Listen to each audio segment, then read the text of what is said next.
নমস্কার বন্ধুরা, ভূত বাংলা চ্যানেলের নতুন ভিডিওতে আপনাদের স্বাগত।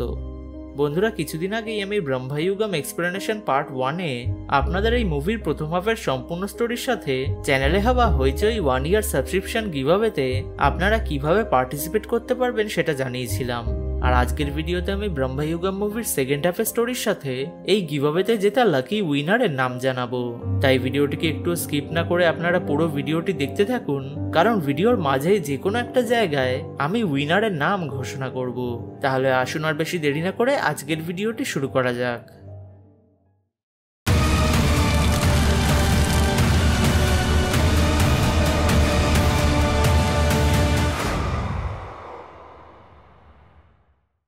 অসুস্থ থেভান ম্যানশনে ফিরে এসে জ্ঞানহারা হওয়ার পর কুক তার উপর এক বালতি জল ঢেলে তাকে আবার জ্ঞানে ফেরায়, এবং থেভান যখন এখানে কুককে তার সাথে হওয়া ঘটনার বিষয়ে জানায়, কুক তাকে বলে যে সে একা নয়। এই ম্যানশনে যখনই কেউ একবার এসে পড়ে সে এখান থেকে আর কোনো সময় বাইরে যেতেই পারে না, আর এই ম্যানশনে থেকে থেকে সেই মানুষটি ধীরে ধীরে তার বাইরের জীবনের সব স্মৃতি হারিয়ে ফেলে। থেভান কুকের বলা এই স্মৃতি ভুলে যাবার কথাটি শুনে একটু কনফিউজ হয়ে যায়, কিন্তু কুক যখন থেভানকে তার নাম ও তার মায়ের নাম জিজ্ঞাসা করে আশ্চর্যজনকভাবে তার কিছুই মনে পড়ে না, এবং থেভানের মতে সেই ম্যানশনে এক সপ্তাহ আগেই এসেছে বলে মনে হলেও কুক তাকে বলে যে সেই ম্যানশনে আসার পর কয়েক মাস কেটে গেছে। কিন্তু থেভান সেটা বুঝতেই পারেনি তার স্মৃতিশক্তি কমে যাওয়ার জন্য, মানে এই জায়গাতে সবাই নিজের আগের জীবনের স্মৃতিশক্তি হারিয়ে ফেলতো, ও হয়তো এই জায়গায় সময়েরও কোনো ঠিক ঠিকানা ছিল না। যেমন আগের বার এরকমই বৃষ্টি এই জায়গায় 3 বছর ধরে সমানে চলেছিল, এবং থেভানেরও তার এখানে কাটানো কয়েক মাসকে মাত্র কয়েক দিন বলে মনে হচ্ছিল। এই সমস্ত কিছু বলার পর কুক থেভানকে নিয়ে সেই অ্যাটিকের ঘরে যায়, যেখানে এই মুহূর্তে চাদরে ঢাকা দেওয়া একটি ডেড বডি রাখা ছিল, এবং থেভান যখন এই ডেড বডিটির মুখ থেকে চাদর সরায় সে দেখে যে এটার কারণ নয় কোডুমান পট্টির ডেড বডি ছিল। কিন্তু থেভান তো এক্ষুনি উপরে আসার সময় দেখে এসেছিল যে কোডুমান পট্টি একদম সুস্থ অবস্থায় বাড়ির কোর্টইয়ার্ডের সামনে বসে বসে পান খাচ্ছিল, যার উত্তরে কুক তাকে বলে যে আসলে কোডুমান পট্টি যখন সেই গবলেনকে হারাতে এই ম্যানশনে এসে উপস্থিত হয়েছিল সেই গবলেনটির মোকাবিলা করতেই পারেনি, বরঞ্চ সেই গবলেনটি কোডুমান পট্টিকে সম্পূর্ণভাবে ওভারপাওয়ার করে যায়, এবং তাকেও এখানে আসা বাকি সবাইয়ের মতো পাগলের মতো করে তার সমস্ত স্মৃতিশক্তি ভুলিয়ে এই ম্যানশনেই বন্দি করে রাখে, যার পর তাকে অ্যাটিক রুমে চেঞ্জ দিয়ে বেঁধে রাখা হয়, এবং কোডুমান পট্টির এই পরিস্থিতির লাভ উঠিয়েই গবলেনটি তারই রূপ ধারণ করে নেয়, যার পর সেই ম্যানশনের চারপাশে নিজের একটি ডোমেন বানিয়ে সবাইকে এখানেই আটকে রাখে, এবং মাঝে মাঝে কিছু মানুষ এই জঙ্গলে দিশাহারা হয়ে এই ম্যানশনে এসে পৌঁছাতে গবলিন তাদের নিজের দাস বানিয়ে নেয়। মানে আসলে যে কোডুমান পট্টিটিকে আমরা মুভির শুরু থেকে দেখতে পাচ্ছি সেটা আসলে সেই বহুরূপী গবলেনটিই ছিল, এবং সেই রাতে থেভান যখন অ্যাটিকে গিয়ে কিছু চেঞ্জের আওয়াজ শুনে ভয় পেয়ে পালিয়েছিল সেখানে আসল পাগল হয়ে যাওয়া কোডুমান পট্টিকে বন্দি করে রাখা হয়েছিল, এবং আগের রাতে ন্যাচারালি তার মৃত্যু হয়ে যাওয়ায় কুক আজ সকালে তার জন্য এই কবরের গর্ত খুঁড়ছিল, যেটা দেখে থেভান ভয় পেয়ে ম্যানশন থেকে পালিয়েছিল। এই সবকিছু শোনার পর থেভানের কাছে ফাইনালি সবকিছু ক্লিয়ার হয়ে যায়, এবং কোডুমান পট্টির ডেড বডিটিকে তারা কবরে চাপা দেওয়ার পর কুক থেভানকে এই ম্যানশন থেকে বেঁচে পালানোর একমাত্র রাস্তার বিষয়ে জানায়, যেটা হলো এই ম্যানশনের নিচে লুকিয়ে রাখা একটি বন্ধ ঘরে সবসময় জ্বলতে থাকা একটা ম্যাজিক্যাল প্রদীপকে নেভানো। কিন্তু সেই ঘরের ভেতর যেতে গেলে তাদের একটা চাবির দরকার হবে, যেটা কোথায় থাকতে পারে কুক আজ পর্যন্ত খুঁজে পায়নি। তবে থেভান এখানে কুককে বলে যে যেহেতু এই সবকিছু পট্টি মানে সেই গবলেনেরই করা কাজ, তাই নিশ্চয়ই চাবিটিও তার কাছেই থাকবে। তবে কুক ও থেভান এই বিষয়ে একদমই শিওর ছিল না। এই বিষয়ে শিওর হওয়ার জন্য থেভান খুব ভালো একটা প্ল্যান বানায়, যেখানে সে একসময় কোডুমান পট্টিকে আবার পাশা খেলার জন্য ইনভাইট করে, এবং কোডুমান যখন তাকে জিজ্ঞাসা করে যে এবার সে কি বেটে লাগাবে, তখন থেভান হঠাৎ করে বলে যে তার কাছে একটি চাবি আছে, যেটা শুনে কোডুমান পট্টি একটু চিন্তায় পড়ে নিজের কোমরের কাছে হাত দিয়ে চেক করে, এবং এর দ্বারাই থেভান বুঝতে পেরে যায় যে সেই আন্ডারগ্রাউন্ড ঘরে যাওয়ার চাবিটি কোডুমান পট্টির কোমরের কাছে বাঁধা আছে, এবং এর পরের মুহূর্তেই থেভান কোডুমানের সন্দেহ সরানোর জন্য তাকে বলে দেয় যে তার কাছে তার ভাগ্যের চাবি আছে, মানে এখনো যদি সেই পাশা খেলায় জিততে পারে তবে থেভান তার ভাগ্যের চাবি কোডুমানের থেকে ফেরত নিয়ে এখান থেকে চলে যেতে পারবে।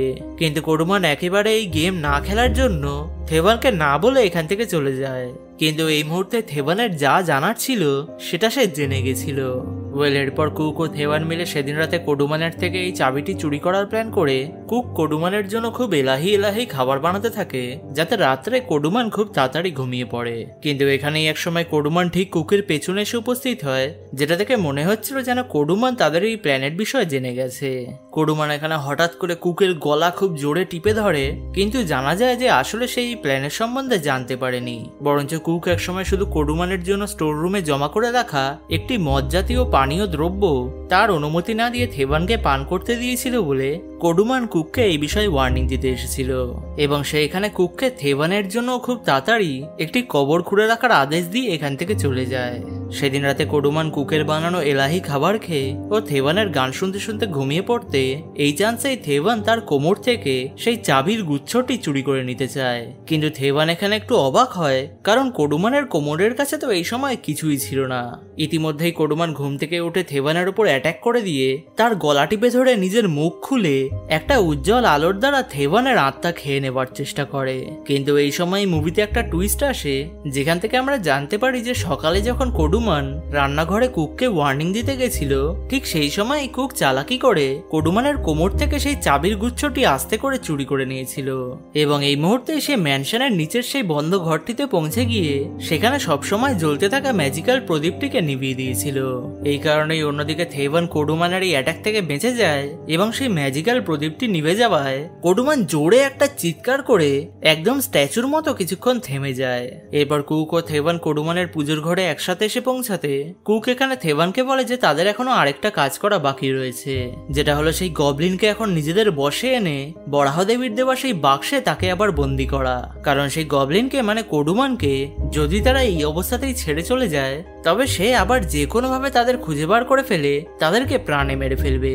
এবং এই শোনার পর থেভান ও কুক একসাথে সেই গবলিনকে ক্যাপচার করতে ম্যানশনের ভেতরে চলে যায়, কারণ শুধু এই মুহূর্তেই গবলিন একটু দুর্বল হয়ে যাওয়ায় এটাই তাদের জন্য সেই গবলিনকে ক্যাপচার করা সবথেকে ভালো সুযোগ ছিল।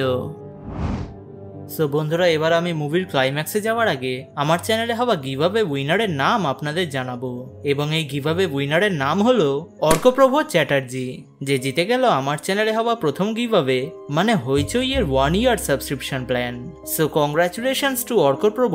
আর এই রেজাল্টস আমি একদম র্যান্ডামলি লটারি সিস্টেমের দ্বারা বার করেছি হুইল স্পিনের সাহায্যে, এবং যারা যারা এই গিভঅ্যাওয়েতে পার্টিসিপেট করেছিলেন কিন্তু এই গিভঅ্যাওয়েতে জিততে পারেননি, তাদেরও দুঃখ পাওয়ার কোনো ব্যাপার নেই, কারণ চ্যানেলের গ্রোথ হতে থাকার সাথেই আমি এরকম ধরনের আরো বেশি বেশি গিভঅ্যাওয়ে অ্যানাউন্স করতেই থাকবো। আর যারা যারা এবারের গিভঅ্যাওয়েতে পার্টিসিপেট করেছিলেন, নেক্সট বার তাদের জেতার চান্স আরো বেশি হবে। তাই আপনাদের সবাইকে আমি অনেক ধন্যবাদ জানাই এই গিভঅ্যাওয়েতে অ্যাক্টিভলি পার্টিসিপেট করার জন্য। তাহলে আসুন এবার ব্রহ্মায়ুগম মুভির স্টোরিটি আবার কন্টিনিউ করা যাক।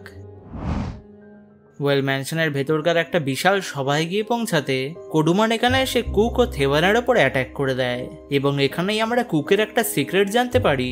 সে আসল কোডুমান পট্টির অবৈধ সন্তান ছিল, যার বিষয়ে সেই গবলিন কখনো জানতে না পারায় সে এতদিন কুকের কোনো ক্ষতি করেনি, এবং এখন কুক এখানে এসেছে তার পট্টি বংশের ক্ষমতার দ্বারা এই গবলিনকে আবার সেই বাক্সে বন্দি করার জন্য।